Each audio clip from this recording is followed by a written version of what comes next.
Last night, my garage swallowed a bug. So unfortunately, this thing is going to kind of goof up a lot of machining projects that I'd like to do for the near future. But this is what I'm kind of working on at the moment. I'm doing transmission shift solenoids for a friend on this. That's the valve body underneath there. Trying to keep it protected from any dust that's in the air.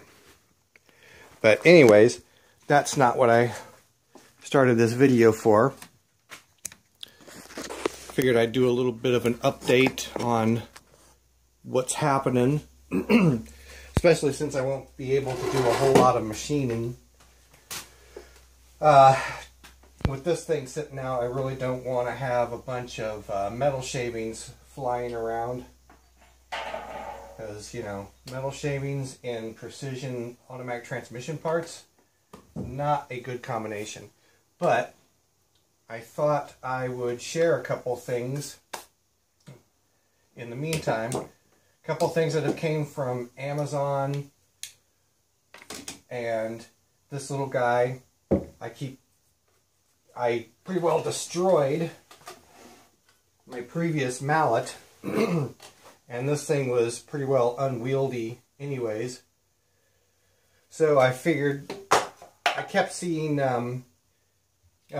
Quinn from Blondie Hacks is always doing her tappy tap tap thing, and her tappy tap tap's usually kind of small. Plus I've seen a lot of other guys just use, you know, a piece of brass. So I've got all this cast iron out there. This little piece just happened to be cut to this length, and I glued on, or epoxied on, a piece of plywood that had a knot right there.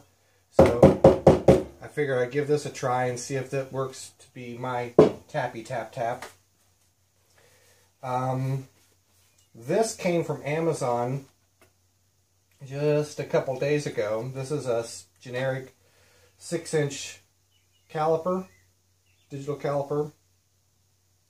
And I got this with the anticipation of actually kind of turning it into a rudimentary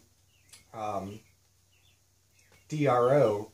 But I think I might actually like this one better than my 8-inch caliper anyway, so I might use this to actually do my measuring. One of the things I like about it the most, other than being a little bit smaller, I like the fact that it's got fractions, because I'm frequently getting to a number, or getting to a decimal, so many thousandths of an inch, and I frequently am wanting to figure out what fraction that is without having to go to a chart that I've got up on my lathe. So this might be kind of more the way I want to go in that regard. Oh, let's see. I already showed you guys this. This isn't anything real special either. A little round and sharp gauge for thread tool inserts. That came a couple days ago. Had a friend print me off a chart for the dividing head, since I'm going to probably be using more of the dividing head here in the weeks and months to come, so it would be kind of handy to actually have a chart dedicated for that, so I don't have to constantly get on my phone. And of course, some sanding belts for one of the belt sanders, because I'm getting into these aluminum parts for the tap wrenches, and, well, I kind of need to be able to sand the edges down appropriately so that I can get the finish that I want.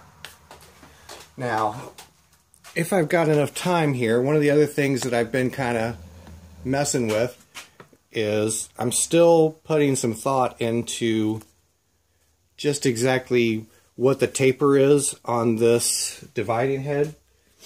one of the things I stumbled onto, and I've gotten some other good feedback from Craig's workshop as well. It was early this morning, so for the life of me, I can't remember what it was, but one of the things that Machinery's Handbook had was using 2 discs at different locations in the bore of a taper, and you could calculate the angle of the taper, you could determine the size of the taper, etc., etc.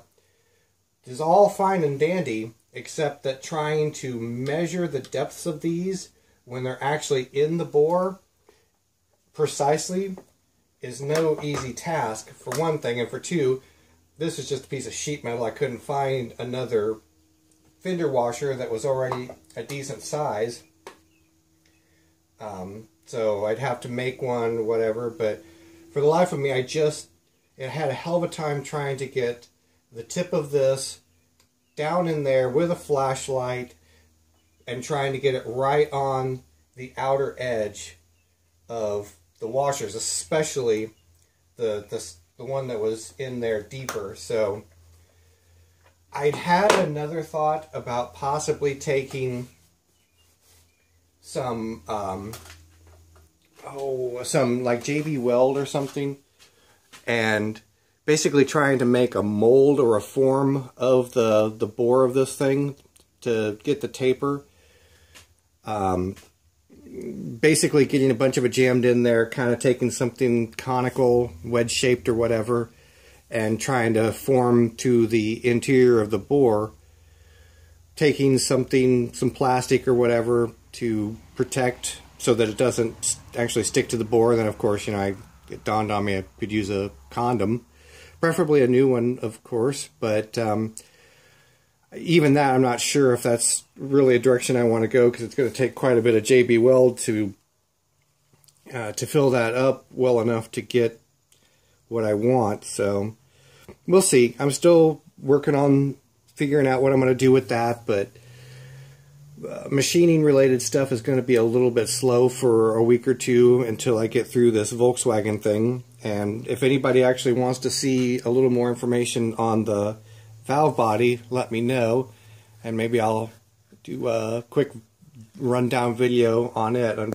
not really an expert on Volkswagen valve bodies by any means, but I can kind of show it off. So anyways, that's about it for tonight.